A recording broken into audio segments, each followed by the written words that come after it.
here in Pennsylvania to win back that Pennsylvania State Senate. Folks, look, I want to thank you, President McManus, for coming out. You've been a good friend a long time. And for everyone at the UA for hosting this incredible training facility. And, you know, I'm so grateful to have earned UA's endorsement. You have over 355 proud plumbers, pipe fitters, and more behind me than I can possibly thank you for. I also want to thank Rick for sharing his story with us today, you know, and for being part of a conversation this year where he shared his story with America. And Rick, Delaware is thought of being a great corporate entity and chemical facilities and all those things, but we have a $4 billion, as you probably well know, agricultural industry in the Delmarva Peninsula. It's a big deal, and a lot of farmers are being hurt really badly, really badly. Farmers all across the country have been gutted by the president's broken promises and reckless trade war. But our farmers, just like our union members and anyone who actually does an honest day's work, see him and his promises for what they are. Rick, I want to thank you, and I think you put it best in the op-ed you wrote last year. You said it's a bunch of hot air and cold wind. Folks, this is it. The election's here. The choice couldn't be more stark. The stakes couldn't be higher. So many Pennsylvanians are facing hard times right now. After my debate in Cleveland last week, I took a train, which I've ridden a lot, an Amtrak train, from northeastern Ohio into Pittsburgh and Greensburg, Latrobe, and Johnstown. And I heard the same stories everywhere I've been hearing all around the country. You're trying your best, but it never feels like enough. You're not looking for a handout, you're just looking for a fair shot. That's how my dad felt when we had to leave Scranton after there was no work when Cole died.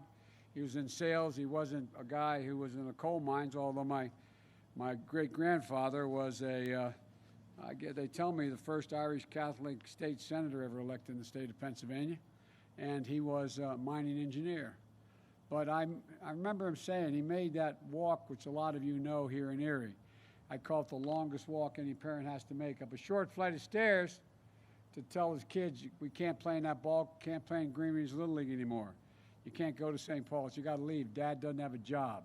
I'm going to have to leave. I remember him taking me home, us home, my mom and 3 children at the time, home to my grandpops. And I took how much pride it must have cost him to ask my grandfather, will you take care of Gene and the kids? I'll be back. And he started commuting every weekend, 157 miles down to Delaware, where he had grown up. We ended up in a steel town called Claymont, Delaware. Then we went to Wilmington. My dad got a sales job, and he worked hard. It took about 4 years to build a decent middle-class life and be able to buy a home. But it wasn't easy for him. But he had an expression. He said, Joey, I don't expect the government to solve my problems, but I at least expect them to understand my problems. America deserves a president who understands what people are going through. You're facing real challenges right now, and the last thing you need is a president who exacerbates them. More than 210,000 are dead, as was pointed out. We lose anywhere from 700 to 1,000 people a day dead. The president was told a little while ago, when he was told 100,000 people a day were dying, you know what he said? He says, it is what it is. Well, it is what it is because he is who he is. More than 7.5 million Americans have been infected and counting. 175 cases, 75,000 cases right here in Pennsylvania. My heart goes out to all those families who, like when any of us have lost a child, look at that empty chair and dining room table tonight where somebody you love used to sit. My heart goes out to everyone struggling in this economic crisis. Simple neglect on the part of this administration. Nearly 11 million jobs lost since the beginning of this crisis and still have not come back. Temporary layoffs have turned into permanent layoffs. We're still down 674,000 manufacturing jobs nationwide since the crisis started, and more than 40,000 manufacturing jobs here in Pennsylvania. The Trump presidency will be the first presidency since since Hoover that is going to end up leaving office with fewer jobs than when he came into office, since Hoover. President Trump is leaving. He talks about this V recovery. We went down real quick. We're coming up quick. Well, he has what you call a K-shaped recovery. Those folks on the top of the K are doing very, very well. Recession at the top, those folks, everything's going up for them. But everybody in the middle and below is going down, seeing things get worse. It means essential workers who sacrificed to keep us going through this pandemic are being left behind by the most unequal recovery in American history. And it means while the top, this is a fact which is startling to me when I found it out, the top 100 billionaires in the middle of this pandemic, they made $300 billion additional dollars. Hear me now? 100 individuals made $300 billion this year. And what did the bottom half get? They got the K. They got the slide down. Because the fact is the president can only see the world from Park Avenue. I see it from Scranton. I see it from Claymont, for real. You all know what I'm talking about. You all see it from Erie. That's why my program to Build Back Better is focused on working people. Think about it. Think about all the people you know who got up this morning and had the following conversation. You know, honey, I know we need 4 new tires. They're bald, but we can't do it now. We got to wait. You got to wait. Or you know what? I know we just lost our insurance, but we're gonna be okay. We're gonna hang in there. Or you know, having to make a choice, literally a choice, between getting the prescription or putting food on the table. If I said that 10 years ago, you'd look at me like I was writing a fiction story. But that's the truth. They're the decisions people are making today, right now. Independent analysis put out by a highly respected Wall Street firm of all things, Moody's, from a Wall Street firm, projects that my Build Back Better plan is going to create 18.6 million jobs in 4 years. That's hard and now. That's not a liberal think tank. That's Moody's. And it's going to create 7 million more jobs than the president's economic plan. And $1 trillion more in economic growth than the president's plan. And here's how it works. I'm going to raise taxes. I'm not going to raise taxes on anybody making less than 400 grand. But you won't pay a penny more. But those making more than that, I'm going to ask them to finally begin to pay the fair share. I'm going to ask the big corporations and the wealthy to begin to pay. 91 of the Fortune 500 companies today pay zero tax. You hear me?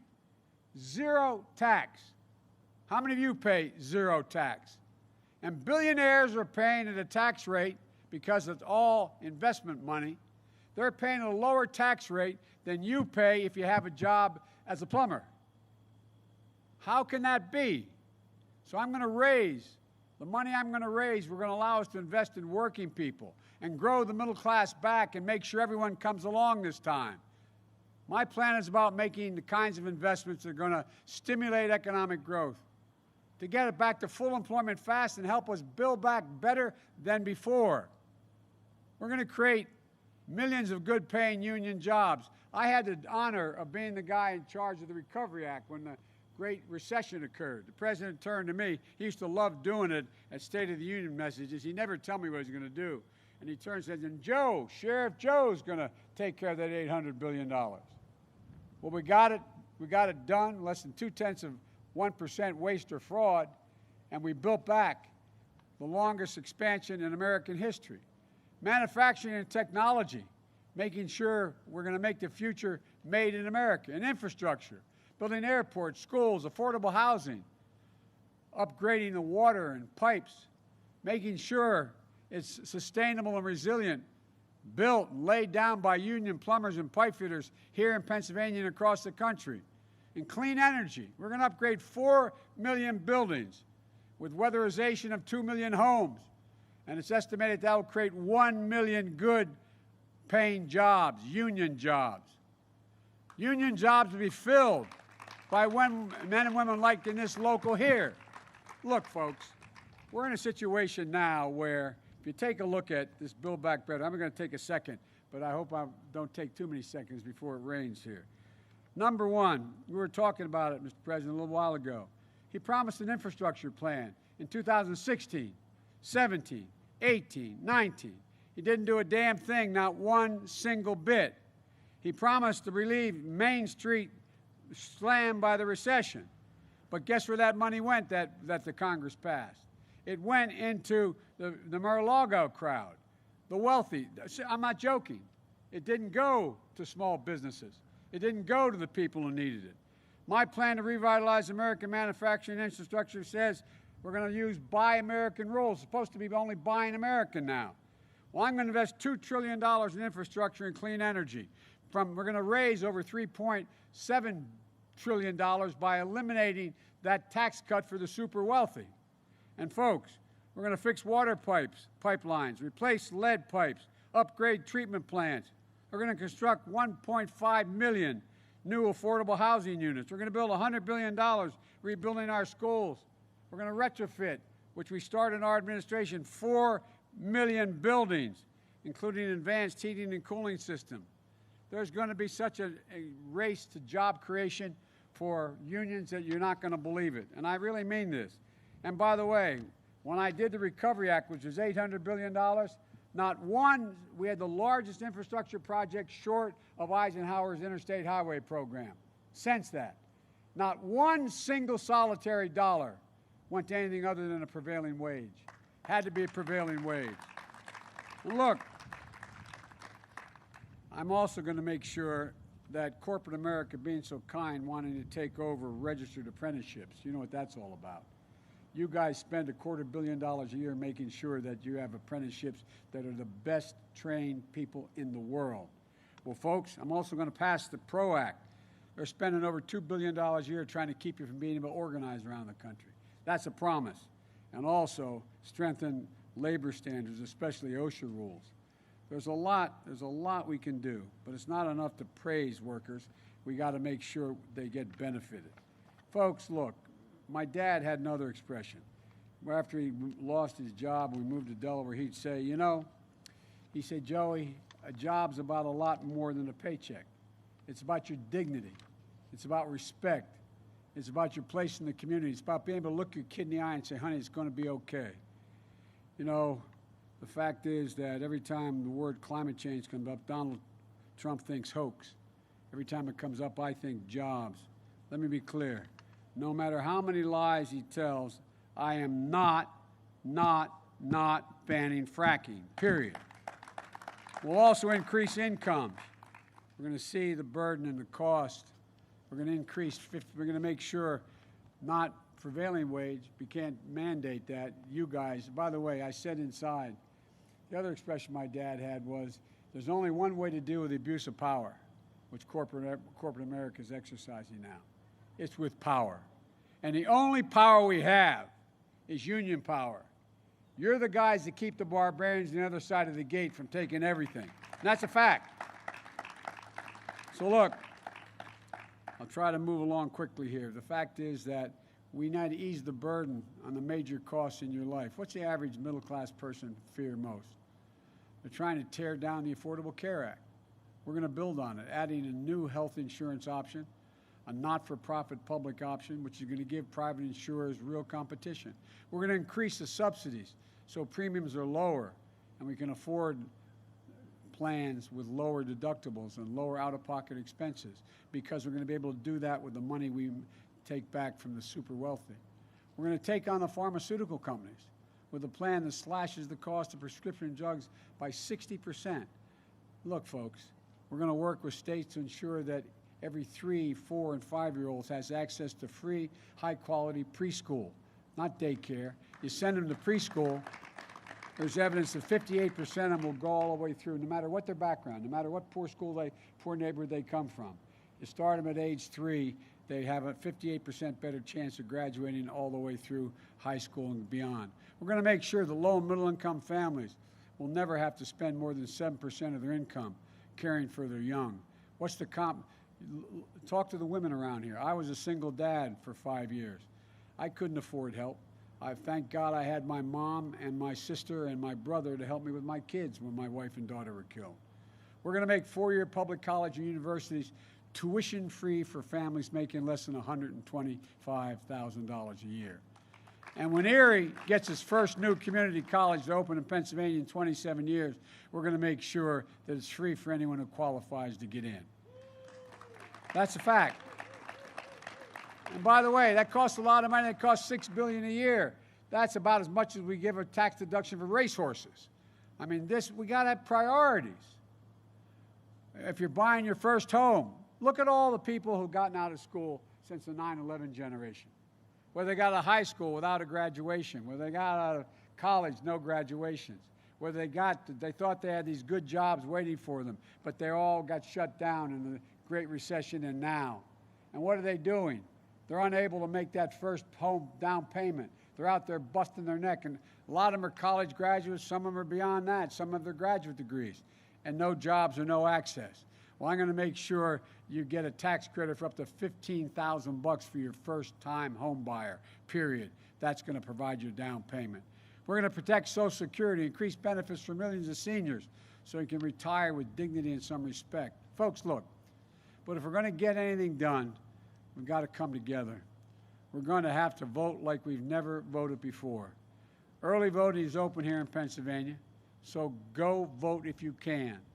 And go to the iwillvote.com/PA to find out when and where you can vote early.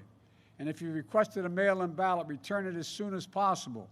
Make sure you seal it first in the secrecy envelope and then sign the declaration on the outside of the envelope before you return it. As I said earlier this week, on the sacred grounds of Gettysburg battlefield, I'm running as a proud Democrat, but I'm going to govern as an American president. I'm going to work as hard for those who don't support me as those who do. And I'm so proud in this campaign to have earned the support of so many proud and patriotic Republicans, including Pennsylvania's former Governor and Secretary of Homeland Security, Tom Ridge. I want to thank him publicly for his endorsement. We may not agree on everything. We agree on this. This is a moment to put country above party.